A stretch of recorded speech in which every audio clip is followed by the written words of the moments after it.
ইরানের supreme leader Ali Khamenei এখন এমন এক নাম যেটা শুনলে শুধু মধ্য পারছো না, পুরো পৃথিবীর বড় বড় দেশের নেতাদের গলা শুকিয়ে যায়। এই মানুষটা এমনভাবে নিজের দেশকে গড়ে তুলতেন, এমনকি ইউরোপের অনেক দেশও লাস্ট কয়েকদিন আগের ইরান আর নতুন ইরানকে মিলাতে পারছে না। এক সময় তাকে গরিব আর অভাবের দেশ বলা হতো, আর সেই ইরান গোটা বিশ্বে দাদাগিরি দেখাতে শুরু করে দিয়েছে। আর তার পিছনে সবচেয়ে বড় হাত খামেনির।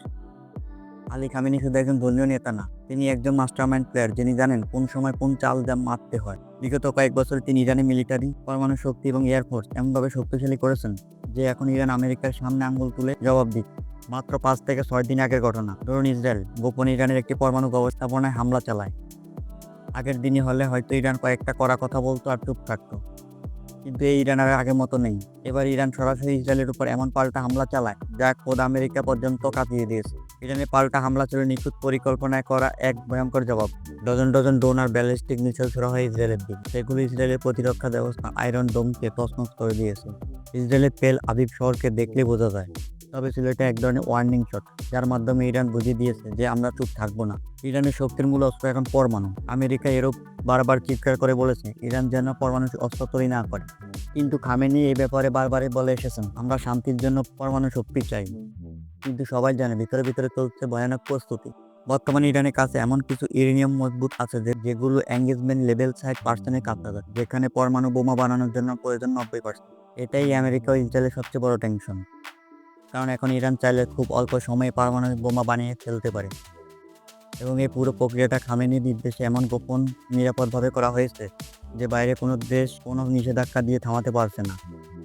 আমেরিকা মূল ভয় 3টা জায়গায়: ইরানে পারমাণবিক বোমা তৈরি করে ফেলার ক্ষমতা, ইরানের সাপোর্টে থাকা মধ্যপ্রাচ্যে ভয়ঙ্কর কিছু এলিট ফোর্স যেমন হুতি, হিজবুল্লাহ, আর 3 নম্বর হলো রাশিয়া, চীন, উত্তর কোরিয়ার সঙ্গে ইরানের গভীর সম্পর্ক।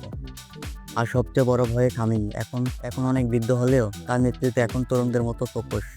তার একটা ভাষণ ইরানের জনতাকে এমনভাবে উস্কে দেয় যেটা শুধু দেশে না, বাইরের যুদ্ধের ক্ষেত্রেও প্রচুর প্রভাব ফেলে। আলী খামেনেই বুঝে গেছেন একা যুদ্ধ করে লাভ নেই, তাই তিনি কৌশল এমন বন্ধু জুটিয়ে আছেন যাদের সঙ্গে থাকলে কেউ সাহস করে কিছু বলতে পারবে না। চীন ও ইরান এখন একে অপরের অর্থনৈতিক ভাই।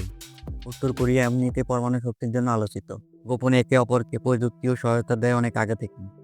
ইরান তাদের সামরিক কৌশলের অন্যতম বড় অস্ত্র হিসেবে ব্যবহার করে আসছে মাটির নিচে ব্যাংকার আর মাটির নিচে বানানো বিশাল এয়ারবেস, যেখানে শত শত ফাইটার জেট, কমব্যাট হেলিকপ্টার আর ড্রোন রাখা, আর বাংকারে রাখা আছে 60 জন ফাতেহা সিরিজের মিসাইল, সুপারসনিক মিসাইল আর পারমাণবিক অস্ত্রের মতো ভয়ঙ্কর সবক। এসব গোপন ঘাঁটি পুরো ইরানে এমনভাবে ছড়িয়ে আছে যেন কোথা থেকে কখন হামলা হবে কেউ আন্দাজও করতে পারবে না। বিশ্ব রাজনীতিতে এখন অনেক কিছু দ্রুত পাল্টে যাচ্ছে, কিন্তু ইরানের জায়গায় এখন যে অবস্থানে সেখান থেকে ওদেরকে সরানো যাবে না। মধ্যপ্রাচ্যের প্রতিটি বড় সিদ্ধান্ত এখন ইরানকে হিসাব করতে হয়। সৌদি আরব পর্যন্ত ইরানের সঙ্গে কথা বলছে সম্পর্ক মেরামতের জন্য। খামেনি ইরান এখন শুধু একটা দেশ না, এটা একটা শক্তিশালী বার্তা। তোমরা যতই বড় হও, আমরা দাঁড়িয়ে আছি বুক চিতিয়ে। যে ইরানে একসময় আমেরিকা নিষেধাজ্ঞা হাসপাস করতো, আর সে ইরান আমেরিকাকে চ্যালেঞ্জ দিচ্ছে। আর এই পরিবর্তনে কারিগর সুপ্রিম লিডার আলী খামেনি। তিনি এখন এমন এক বস যিনি নিজের চালেই খেলাটা দেখাচ্ছেন। কেউ চুপচাপ দেখছে, কেউ কাঁপছে, আর কেউ বন্ধুত্ব চাপছে। এইভাবে দুনিয়ার সবচেয়ে চাপে থাকা দেশ এখন হয়ে উঠেছে সবচেয়ে ভয়ঙ্কর প্লেয়ার।